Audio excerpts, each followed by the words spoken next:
Hello, everyone. Welcome to Cryptid Campfire. I'm your host, Eli Watson, and today I am joined by a very special guest.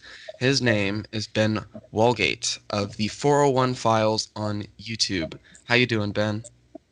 Yeah, I'm really well, thank you. Really well.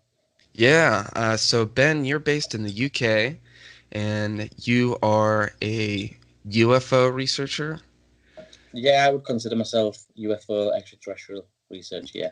Yeah, and so this is really interesting because we haven't really talked to a whole lot of UFO researchers on the show. It's mostly, Bigfoot or lake monster related. Yeah. So I want to welcome you as the first kind of UFO researcher on the show. Oh wow, thank you. Yeah, so I guess we'll begin with, what is the 401 files and why did you start it? So when I was growing up, I was growing up in what I would consider a house that was active with paranormal activity. Mm, From a very early age, strange things would happen in the family house. As a young child, I would listen to the elders talking about weird things that happened to them, and they always tried to keep me from it. And I just overheard a lot of strange things that, even as a kid, I knew was a bit out there and a bit weird. And so I became obsessed with finding out more and what was going on. And then at the age of about seven, in 1995, I had a really strange experience. Do you want me to go into the experience now of what I had I, then? if you would like. So when I was seven, I was in the Cub Scouts, and we'd been on a weekend camping trip, and everything was fine. The camping trip went great. There was nothing untoward during this trip at all. Mm, But when we was coming back, we was on this little minibus, and I was sat right at the back of the bus. There was just me and one other of my friends, and the Cub Scout leader stood up in the middle of the bus and basically said, "Look, does anybody need a toilet break? Because we're going to pull over soon, and that'll be a great time to jump off, stand at the side of the road, and take a pee." So, me being 7 years old, sat at the back of at the bus with my friend. He was like, "Yeah, we want to get off." So we jumped off and stood at the side of the road. And just this was a completely random stop. This was just like I said, pulled over randomly at the side of the road, and where we were stood in front of us was a little embankment, like a little slope. And I was a shy kid. I didn't want to stand at the side of my friend taking a pee. So I decided to move up this little embankment. And at the top, when I got to the top of the embankment, I looked out in front of me, and it was quite a dense woodland, like not too overgrown that I couldn't see through. But mm. I'd say you would have to push your way through it if you tried to enter this wood. And I'm stood there, I'm taking a pee, behind me, I can still see the bus. And by this point, my friends got back on the bus. So there's just me stood there. And I noticed something in the woods move off to my left. Well, at first, what I noticed was a little brick outbuilding. There was some kind of a brick outbuilding. There was bricks missing from it, ivy growing all over this thing. And it was fairly obvious, no longer in use. It looked abandoned and derelict. I was confused as to what this brick building was because there was no other buildings attached to it. There was no other house in this wood. It was just this little brick building. It looked like somewhere where you would store tools at some point in time. And so that was quite strange to me. And then as I'm looking at this thing, I noticed some movement off to the left, and I saw what looked to me like a reptilian. And I know that sounds strange. I know that sounds far fetched. And I even cringe having to say that word because as a logical thinker, it shouldn't be something that people see. And whenever I hear people talking about the reptilians, I always have to take a back seat and think, well, that sounds far fetched, it sounds crazy. But this thing is exactly what people describe, like David Icke and these different people. There's no other way. If there was another word I could use to describe this thing, I'd use it. But the only thing I can describe it by is calling it a reptilian. So it was stooped over. It was about 6.5 feet, close to 7 feet. It walked with its legs past its knees when it walked, really long arms that it kind of dragged, and it had a really small head in proportion to its body. It didn't seem phased in any way. When we made eye contact, when it looked at me and I looked at this thing, it didn't seem phased. It kind of just glanced up at me and carried on walking off to my left. And at first, as a 7-year-old kid, I just instantly assumed that this was some kind of a prank, which wasn't unusual. Like the Cub Scout leader would prank people from time to time, but not in this way. It would be silly little jokes back at the Cub Scout base, things like that. Sure. And so I watched this thing, and then the Cub Scout leader shouted up to me that we need to get back on the road and start heading off again. And in my head, I thought, right, okay, I'm not going to fall for this prank. I'm not going to let anybody have one over on me. I just won't mention it, and then the joke will be on them. So I got back on the bus. I went to the back, sat down again with my friend, and the whole journey home, I was waiting for somebody to say, "Ha ha! Did we get you? Did we scare you?" And nobody ever did. Nobody said anything about this green creature that was walking through the woods. And I waited and I waited. We pulled up back at the Cub Scout building. Our parents were there waiting to greet us and get us in the car and take us home. And again, nobody ever mentioned anything, and never has since. So it's such a strange event. And what's really weird about that event is that for years after, I completely forgot about this event. Until I got into my late 20s, early 30s, that it just came flooding back to me like it happened yesterday. And I remembered every vivid detail. I remembered that in the woods at the time, there was these little white plants that were growing up through the ground. And I remember watching this green creature and the way its feet looked as it brushed past these white little flowers. I remember it was a boiling hot day. It was a really nice summer's day. And yeah, it was just such a vivid memory. Wow. Very strange. That's pretty wild. Yeah. Wow. Yeah. So, and since then, I mean, you would assume that I would have dived into the paranormal side of things. Like I said, when I grew up in the house that was quite active, that was my main point of interest. But I always did have an interest in extraterrestrials and UFOs as well. So, this experience at 7 years old really set me in good stead to talking about these things a lot with like-minded people. And then as I got older, obviously YouTube came around and people started making videos of these things, and I just thought this would be a great chance for me to get on board and share some of my ideas, my theories, and also listen to other people's as well. Yeah, that's awesome, man. And I mean, you've gathered quite the following. I think over 6,000 followers on YouTube or subscribers. Yeah. But the 401 files as well is, like I said to you just when we first started, is I don't pigeonhole myself as well. So I do talk about cryptids quite a lot, and there is a phenomenon that is quite big in the UK, and a lot of people don't know about this. But people talk about a wild man. People have a lot of sightings of these wild men, and it's something that I've never experienced.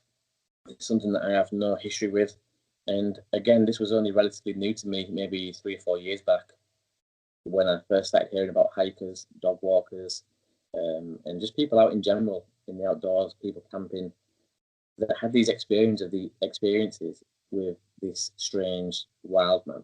And some people say that it's the UK's Bigfoot. It's not a Bigfoot as such, but it's a lot smaller. And this thing is getting seen quite a lot over here in the UK. So I started exploring that idea as well, going out and making videos, exploring that, looking for prints, talking to people about the subject. And that's kind of taken me down another rabbit hole as well. Sure. So are you an avid camper? Yeah, I love wild camping. I get out maybe 3 or 4 times a month. Obviously now with COVID, it's a lot harder, but once this is blown over, I'll be back out again. Oh, that's awesome. Yeah. Yeah, camping's a lot of fun. I don't know if you've heard of Alex Pedikov. No, I'm not familiar. He's based in New Hampshire. He's done a documentary. He's done several cryptid documentaries, On the Trail of Champ being one. And that one's available. I think it's like 5 parts on YouTube or something. He also did one it's called Lions of the East. It's about mountain lions in New England, where they're technically still extinct. But the reason I bring him up is because he and I like to go camping sometimes, and we're real close, and I thought it would be cool. Camping's great for many different reasons, mind, body, and soul. So I really do enjoy camping, and inspiration as well. When you're out in these places and you start sitting around a campfire thinking about some of the stories people have come away and told, and experiences they've had in some of these areas that I explore. And I'm sure if some of your listeners go to my channel, you'll see that these are the type of places you would expect something like this to happen. So yeah, it's great for inspiration. Right. And so I was going to ask you, uh, what is some of the equipment you bring when you go out into the woods like this? What are some of the things that you consider essential to have with you when you're investigating out there? The biggest tool is an open mind. I would definitely suggest that if you're going to get into these things, is try and keep a level playing field. Like, you want to be an open-minded skeptic. So you want to be open-minded about things, but skeptic at the same time. You don't want to jump straight to conclusions about anything. Always question everything. And then beyond that, equipment-wise, I take a camera. I've got a Canon G7X, which I can flip the screen so I can see myself as well as I'm recording. I have my drone, which is a DJI Mavic Mini. And as far as equipment goes, I need to get some game cams. This is something that I've been thinking about buying for a while, is maybe 3 or 4 different game cams. And oh, yeah. Further down the line as well, I'd like to get some night vision, I suppose. Yeah, night vision can come in handy, especially those game cameras. I mean, yeah. Yeah, that's awesome, man. So as you mentioned before, you use 401 files to kind of share some of your own personal theories about extraterrestrials, maybe some cryptids. Perhaps you can kind of give us some of your theories, I guess beginning with extraterrestrials first. What do you think they are, or where do you think they come from? This is a tricky question because I don't think there'll just be one species of extraterrestrial. Sure. I think there's likely to be hundreds of different species out there, intelligent species that have used Earth as a stopping gap at some point. I mean, I talk about this quite a lot in my channel. Is that Earth is 5.5 I think billion years old, and humans have been around here a small portion of that time. And so I always think to myself, what happened before we arrived? I think that other people passing by will have stopped here at some point and continue to do so. So who they are, I'm not sure. It could be one of hundreds of different species. But I think that they would be fascinated with us. And a lot of people argue with me about this and say, why would they be fascinated with humans? And I always return the question with, why are humans fascinated with butterflies? I mean, people travel to the other side of the world to study butterflies. And when you think about humans, we are an interesting species. We're bald apes, basically, that have a tier system of government that rule over the lesser tiers. We have money and an economy. We play around with nuclear missiles. We kill each other. We are a very intriguing species. And trees, for example, like the very thing that gives us oxygen to survive, any onlooking civilization watching the humans would think, why are they chopping this life supply down? Why are they chopping the very thing that gives them oxygen to survive? Why are they killing that? So there's many different things about humans that make us interesting. Yeah, I would agree with that 100%. We're definitely a unique species. I've been listening to a lot of philosophies. I don't know if you've heard of Stephen Jay Gould. He was an American philosopher back in the 70s. He kind of had some interesting things to say about Darwinism that stirred up some controversy, but I guess he brings up just how unique humans are, and kind of for the reasons you just said, that we have such a capacity for destruction, but also a capacity for creation and to study things as well. And I think that's very interesting, and would be, humans are even interesting to other humans. I mean, that's why we have sociology and other things like that. So is it that much of a stretch to, I guess that another species probably more intelligent than our own to study us? I don't think it's too far. And I am quite not controversial. I am quite a hypocrite as well, because my theory does change, and I think this is another healthy thing: is that if you set out and you have one theory about something, don't feel like you have to defend that forever, because things change. new evidence comes forward, and my theories are always changing. And so, like I've mentioned at the start of this, where I said there'll be hundreds of species, maybe only a small portion of them are interested in humans and how we behave.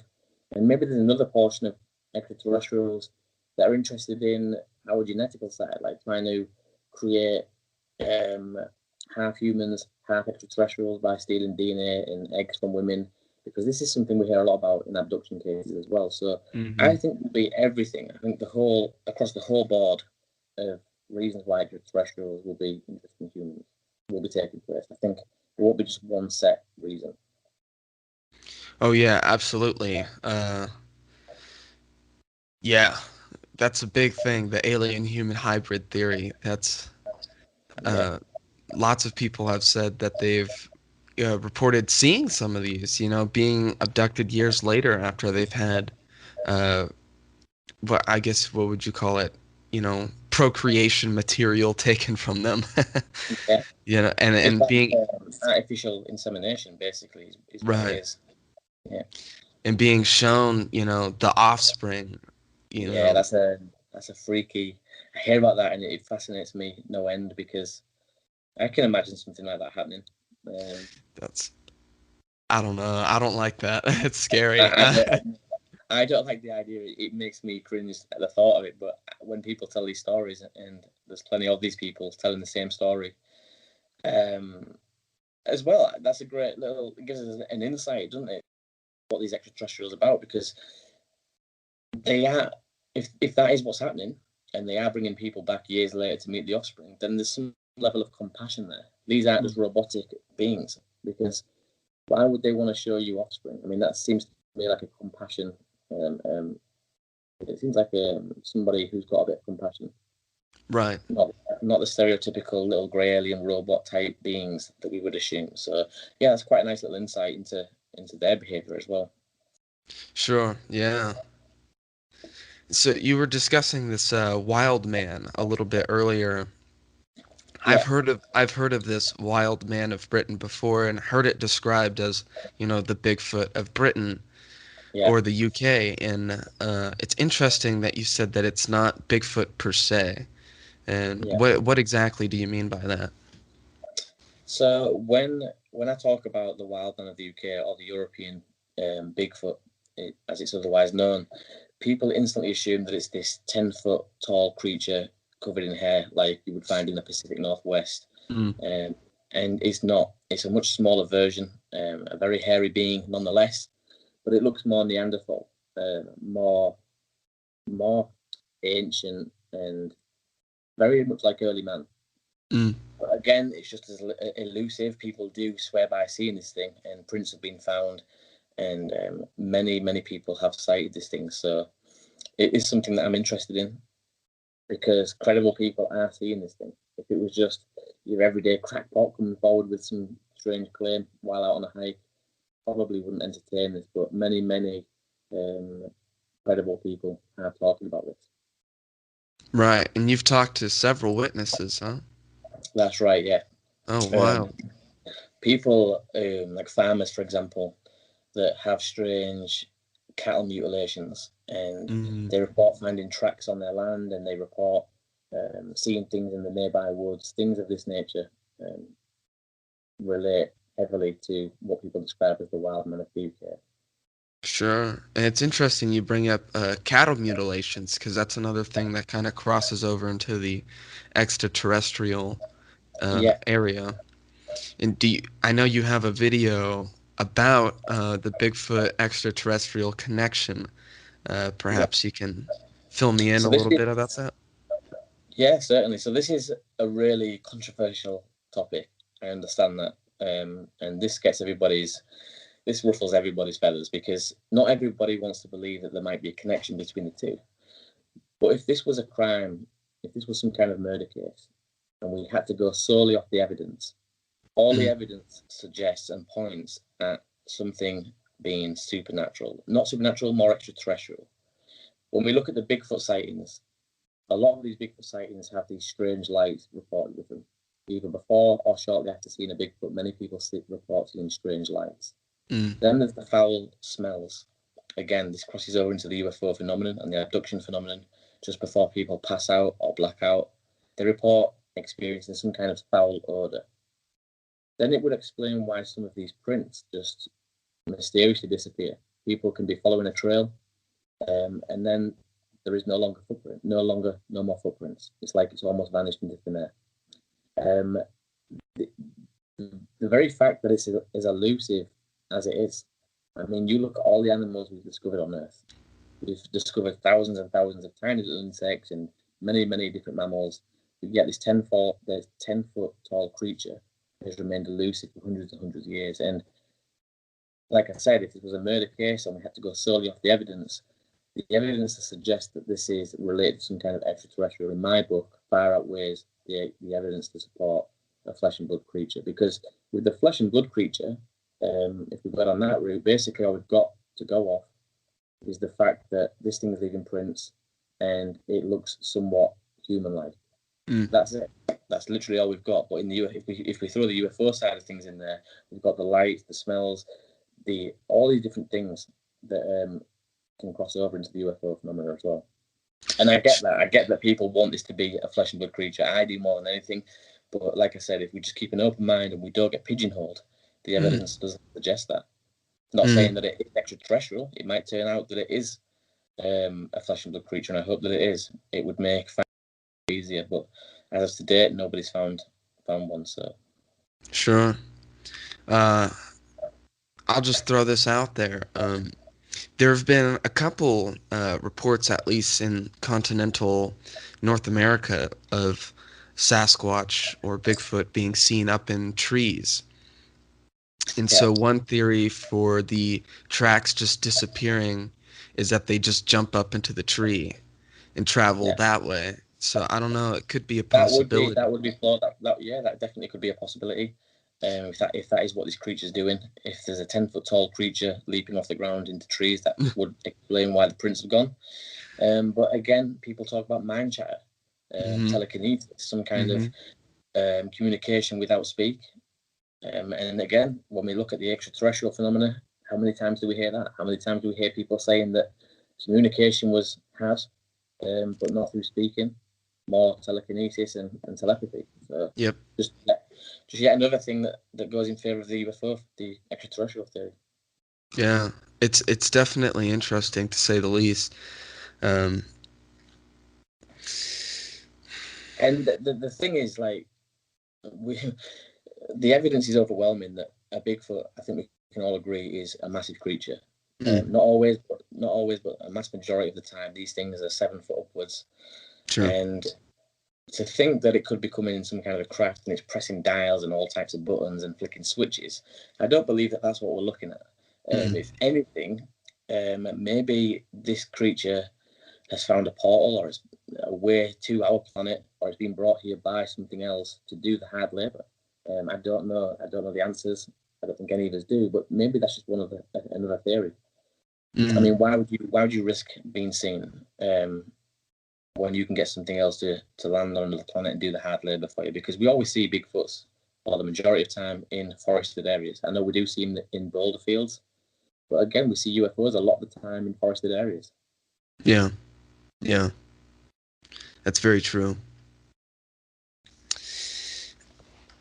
It's in Bigfoot or Sasquatch-like creatures aren't always, huge like that. I mean, when you really start researching the Yeti, you start to discover that the Yeti isn't some huge 10-foot tall, white-covered, beast. It's more like a 5 to 6 foot tall, red hair covered kind of animal that's kind of skittish, it seems.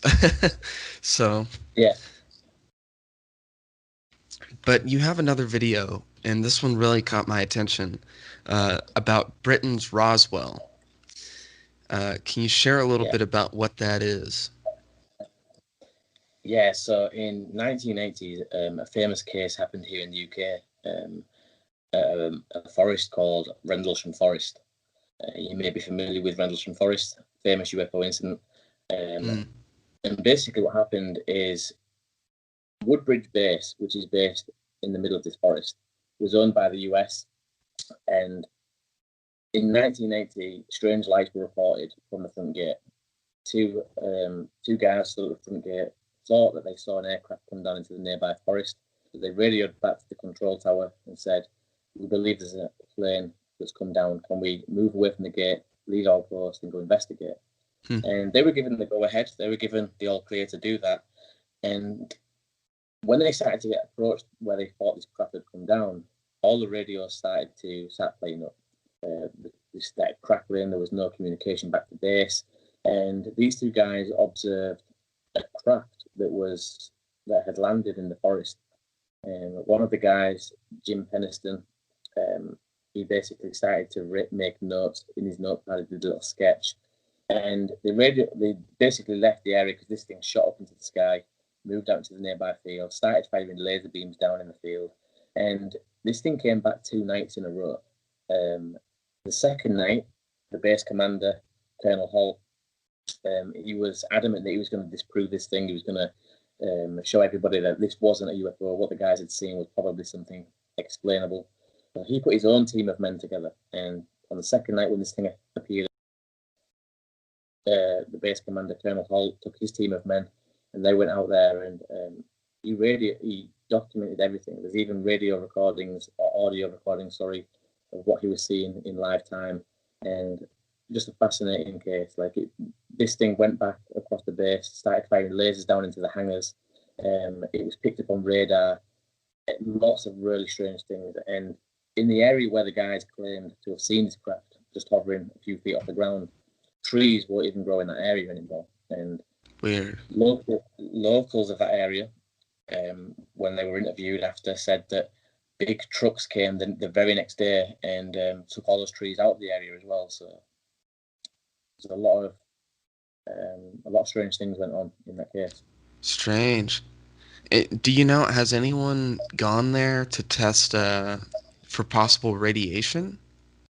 Yeah, the background radiation, I think when they tested, it was 4 or 5 times higher than background radiation levels in that area. So there was also indentations in the ground, so there's physical evidence on the ground where this thing had maybe put some legs down or something like that.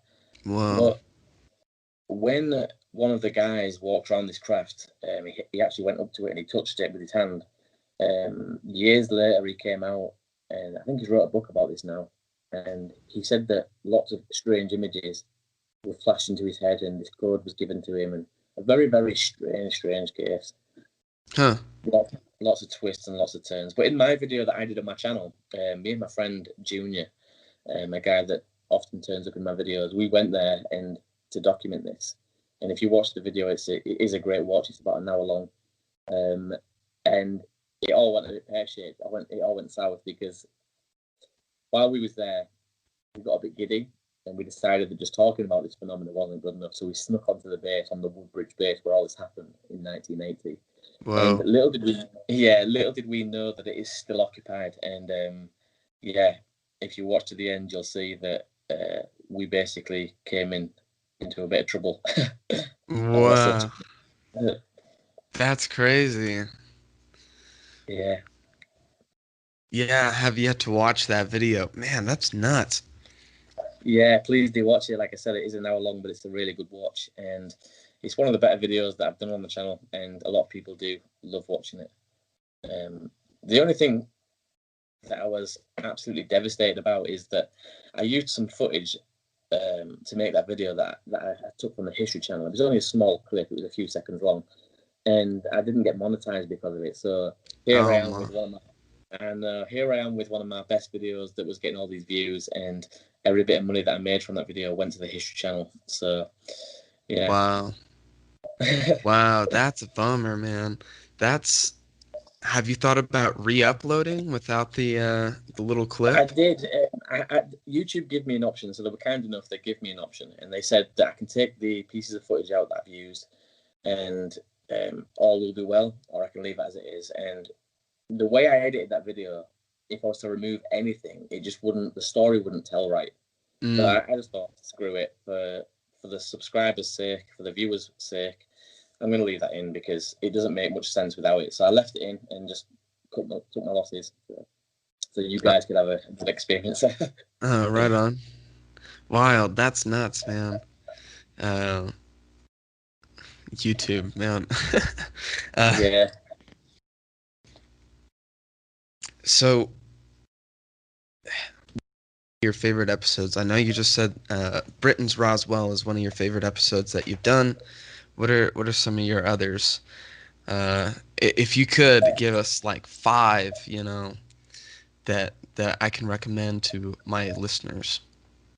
Yeah, certainly. So I did like a series. This was a 3-part series. And these videos were based in Howard Forest. Howard Forest is a notorious place for wildman sightings. And so me and Junior, again, had to head out there in the car and spend the night. So we head out to Howard Forest, and if I'm honest, on the journey down there, we was quite new to the whole wildman phenomenon. So we really didn't have much belief that anything would happen or we'd see anything of any note. And so we just went there with an open mind. We camped out the night, got a fire going, stood around chatting, and we heard a really weird whistle. And this is so bizarre because we're in the middle of Howard Forest, a notorious place for wildman sightings. Neither of us really believed in this wildman at this point. We're just stood there talking, and we heard this just like that, and we both instantly stopped and looked across each other and as if to say, "Did you hear that?" And now I know the way that we went in this forest. You wouldn't just go in that way. It wasn't a normal route. It wasn't a track or anything like that. We had to push through lots of overgrown brush to get in there.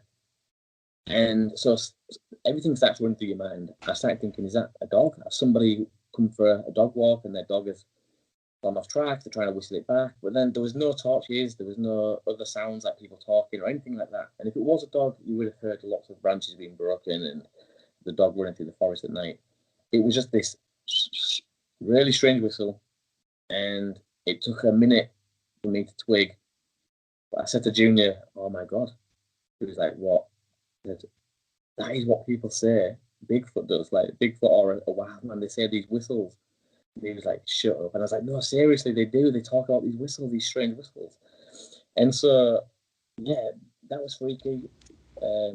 We went to bed and never really spoke much about that again.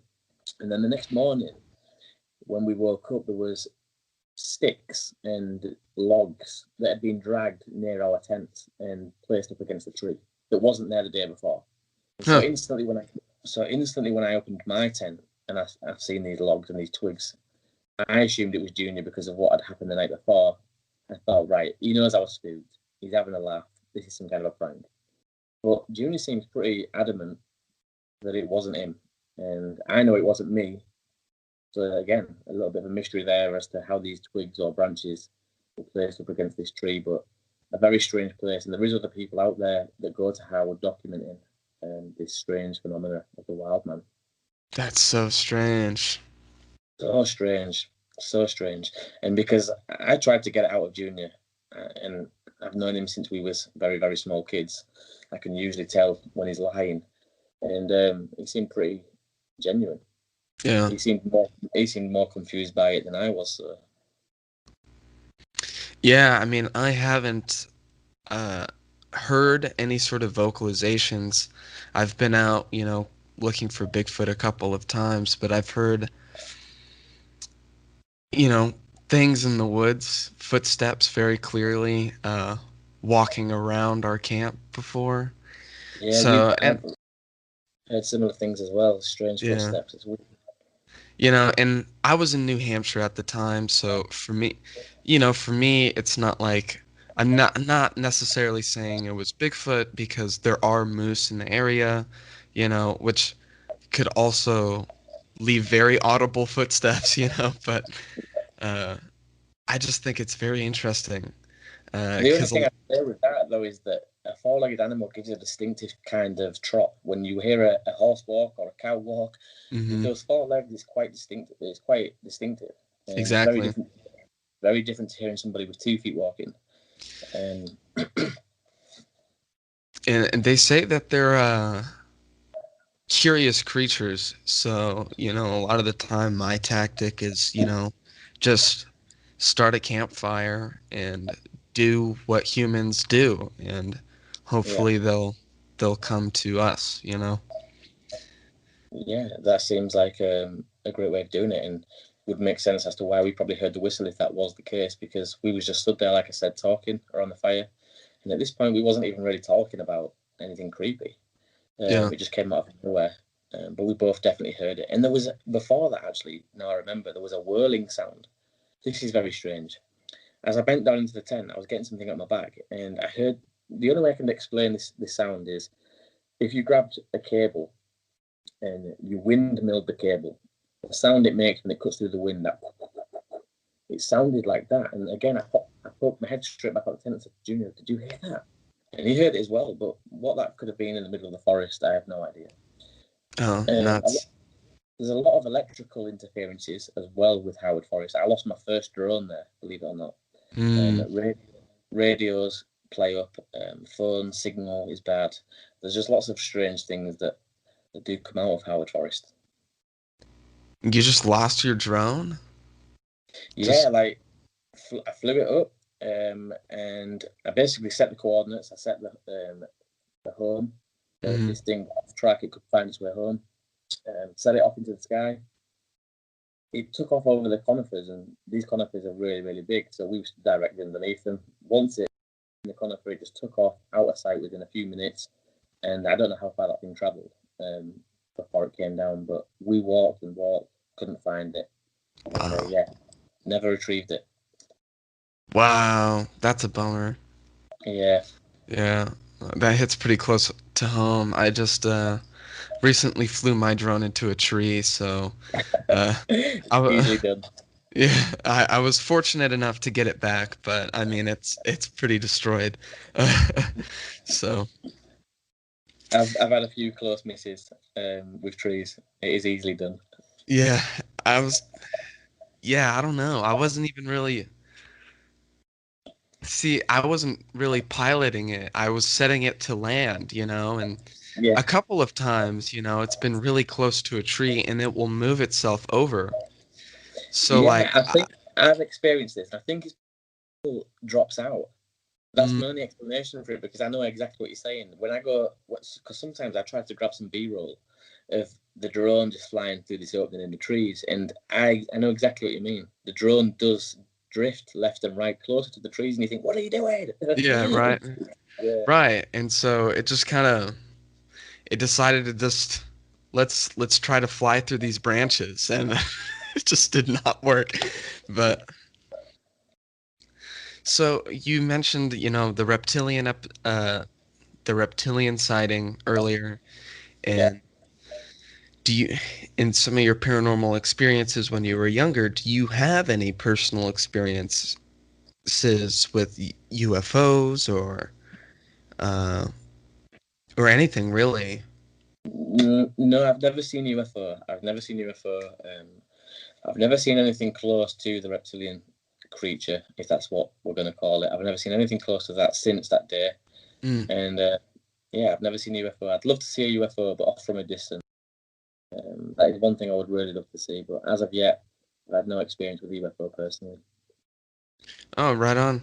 I mean, neither do I.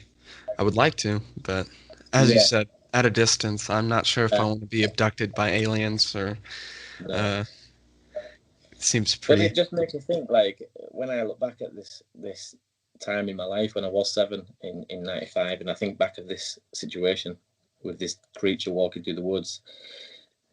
Like from that one event happening, so many questions open up. Like, why was it there?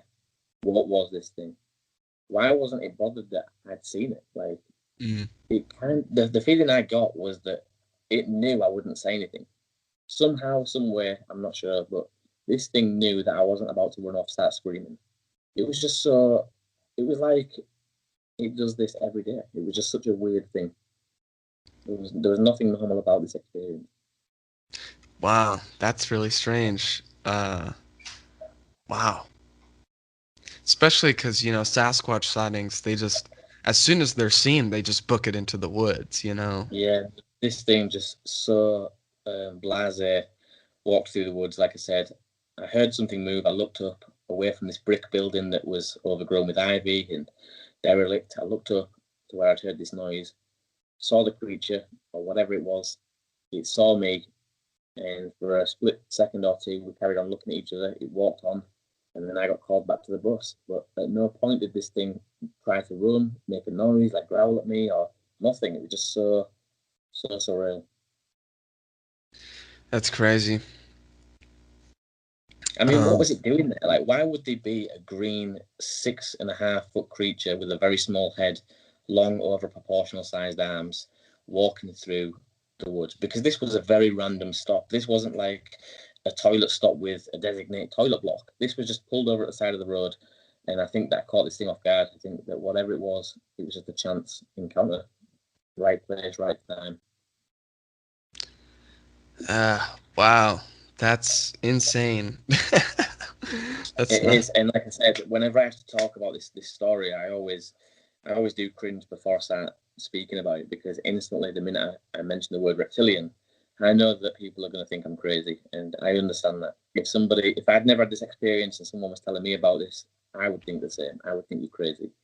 But like I said, if there was another word I could use to describe this thing, then I would use it. But the only thing that comes close to describing what I saw is a reptilian, and not a reptilian with like, it didn't have scales. Like, this thing didn't look like a lizard. It didn't have a tail. It just looked like an upright human. Well, not human, that's not the right word to use. It looked like a bipedal creature that was green from head to toe with a very small head. The eyes didn't look anything special. They wasn't these big black eyes that we commonly hear of with the alien greys or anything like that. But yeah, very strange. I mean, wow. And I know what you mean by the, it almost discredits you when you use the word, reptilian. It does. It really does, yeah. And I should know, I live in LA. According to some, that's the reptilian capital of the world. Oh, really? I don't know. All the celebrities being reptilian people, Oh, right, okay, I see, yeah. Yeah, or, Washington, D.C., full of lizard people. But I guess before we kind of end this here, did you have any questions for me? Yeah, like, what is the one case for you when we talk about Bigfoot that you would, if you were trying to talk to somebody that didn't believe Bigfoot, and you had one case to put forward to them to try and sway their opinion, what case would you put forward? Wow, what case? See, I immediately want to go with the Patterson-Gimlin film. Yeah. Because it's so famous, and because I honestly believe it to be true, but it's also like extremely controversial, and it's easy for a lot of skeptics to kind of write off. And just be like, oh, yeah, that's just a guy in a suit. And it's like, well, no, it's not. You can tell it's not. But I'm with you 100%. I believe the Patterson-Gimlin footage is real. Yeah, I mean, I just don't see how it could be a person in a suit, especially, you look at the state-of-the-art special effects at the time, Planet of the Apes, which came out a year after in 1968, and it looks absolutely like not ape-like at all. It's like, like it works for the movie, but it's definitely not convincing. When I said about me being a bit of a hypocrite and changing the way I think, you see, when I speak about the connection between UFOs and Bigfoot, when I look at the Patty footage, I don't have that same opinion. Now, to me, when I see Patty, I instantly think that this is some undiscovered bipedal creature. And that's what I'm saying, that it's all right to do that sometimes, because where we are now, nobody knows the answers.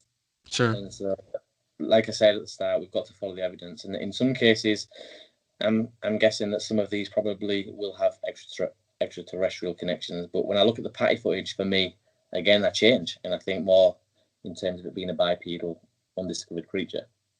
Sure. Yeah, to answer your question, I would probably say, the Patty footage. And because, it's more than just the footage as well. You have, Roger Patterson's side of the story. You have Bob Gimlin's side of the story, who, Bob Gimlin is still with us, and you also have the casts of the footprints too. So it's like it's not a completely isolated thing. It's not like this 15 seconds of footage that just exists by itself that someone's trying to sleazily pass off as real Bigfoot footage. It's I've had the honor of holding some of those patty casts and just like they're ginormous. It's like, Wow, that's amazing. I mean they're huge. And I don't know, to me, you can get into all the mathematics about it, about how they don't bend their knees completely like humans do. The knees don't lock, or, even the way the foot bends in the video, it's just not at all how human feet bend at all. And it's like, or, or the numerous people who have come forward and claimed that they have been in the suit, and so clearly, it looks nothing like what's in the video. So I probably would say the patty footage. I wish I could point to something else and be like, look, like this is it, but No, I or think you do right. I think you'd have a very strong argument and a great case to try and convince somebody if you showed them the patty footage. I think it is the godfather of all Bigfoot cases, isn't it? So. it is, or even just in a lot of tracks, we have what do they call them? Oh, jeez, why am I blanking? The ridges in the skin. What do they call them? Yeah, I remember. I know what you're saying. I know what you mean. Oh God, I can't think either. There'll be people screaming at us right now, saying what this is. Yeah, I know, right? But yeah, I've seen. I know they have it. No, it's gone. Well, Dermal ridges or something like that. dermal ridges, that's the word. Yeah, Yeah. in the fact that some of the tracks have dermal ridges in them, and it's like, to me, it's not logical, right? Obviously, many people can hoax Bigfoot tracks. Okay, that's fine. There have been cases where that has been the case, and they found the little fake, feet maker or the track makers, that's all fine and dandy. But then you find, a almost perfectly preserved track with dermal ridges in it that's like 50 miles in the woods somewhere. And it's like, is that really the ideal place for a prank where it's not likely someone's going to find it? And even then, why would you go through all that effort to draw out the dermal ridges in hopes that some of them might show up in a cast? Because That's right. it's completely illogical for a prankster to do something like that. And to me, those are the most fascinating kind of cases, or places where people get tracks and stuff. It just doesn't make sense for all of them to be hoaxes. I think it's too much. There's too much. Yeah, I agree. I totally agree with you. I mean, if you are going to make a prank that far out in the forest in the hope that someone finds it, I mean, the weather's going to change that print before somebody sees it. I mean, these places are explored every day, every other hour. These are places where prints have been found, but nobody's going to be there for months on end. And yet, it's just still there. So, like you said, it's not the ideal location. If you are going to make a prank, it makes no sense. It's like you would do it where someone's going to find it, Gosh, yeah. I don't know. It just seems pretty. If you're going to do it, do it right, I guess. I don't know. But, so what is your take on extraterrestrials? Do you believe that we're alone? Do you believe we're being visited? see, I don't know. I'm with you here, where my theories change all the time. Yeah. Especially in regards to extraterrestrials, because oh boy, there's a lot going on. I recently got real deep into the Betty and Barney Hill case. I was actually on that same trip when I was in New Hampshire and I was out looking for Bigfoot. I had the honor of visiting the location where they were abducted, and leaving a little Cryptid Campfire sticker there as a marker Yeah. that I that I'd Oh been wow, there. that's brilliant. That's brilliant. Yeah, and so I just that one's so puzzling because you know it was almost like they had been hypnotized. I'm almost of the same notion that John Keel. I'm not sure if you've read any John Keel, but he kind of brings up in his book The Eighth Tower how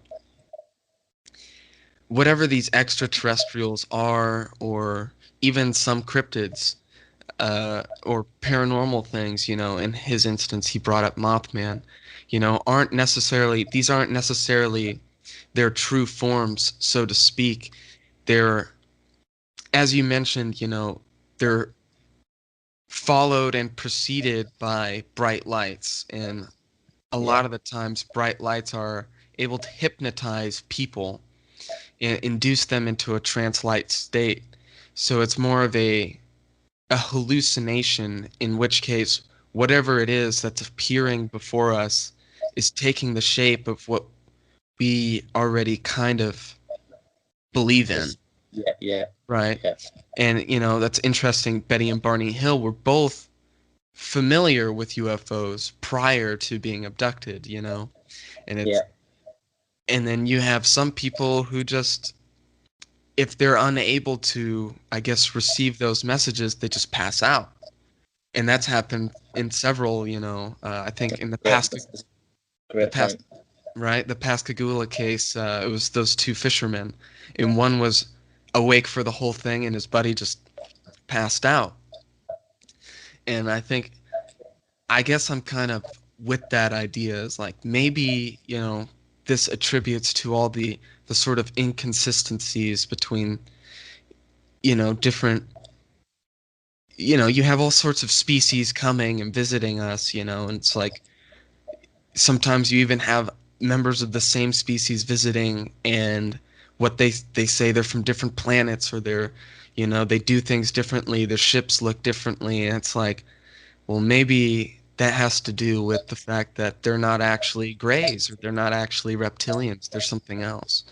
But Yeah, and we just don't know because that's just what we're perceiving. yeah. It's a hard question to answer. Is what I asked at the start, and it's like somebody saying to you, what are humans like?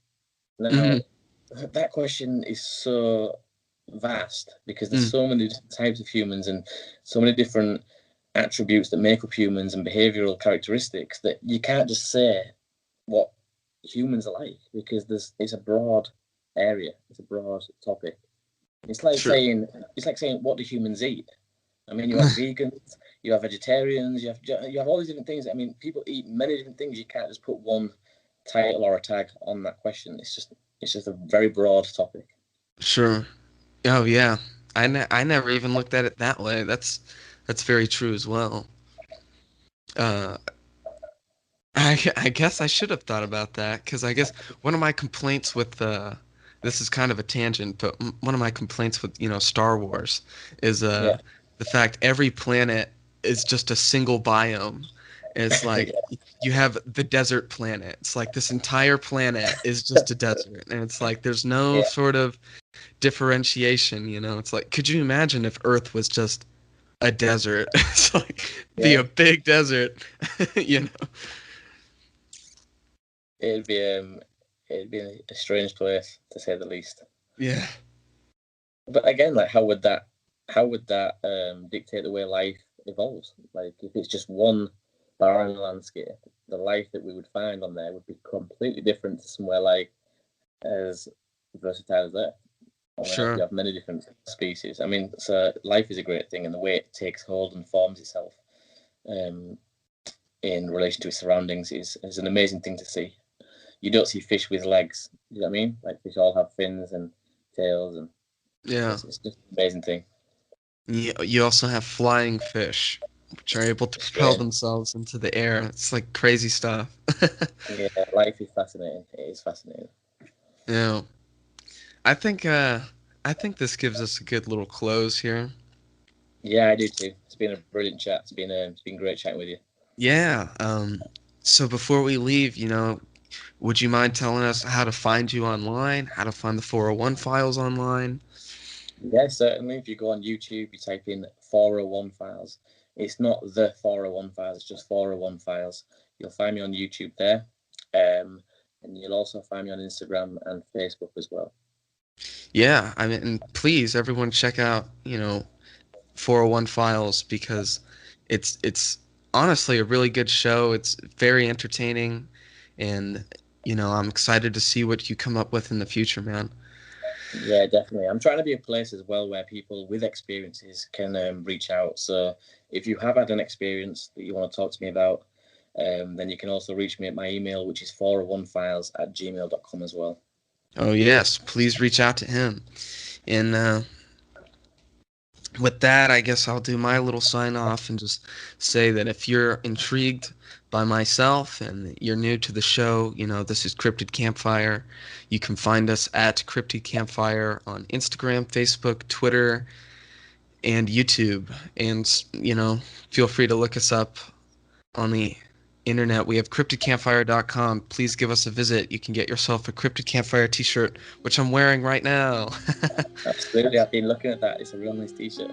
Thank you. I'll try to send you one. And Oh, brilliant. with that, I'll say have a good night, everyone, and we'll see you next time.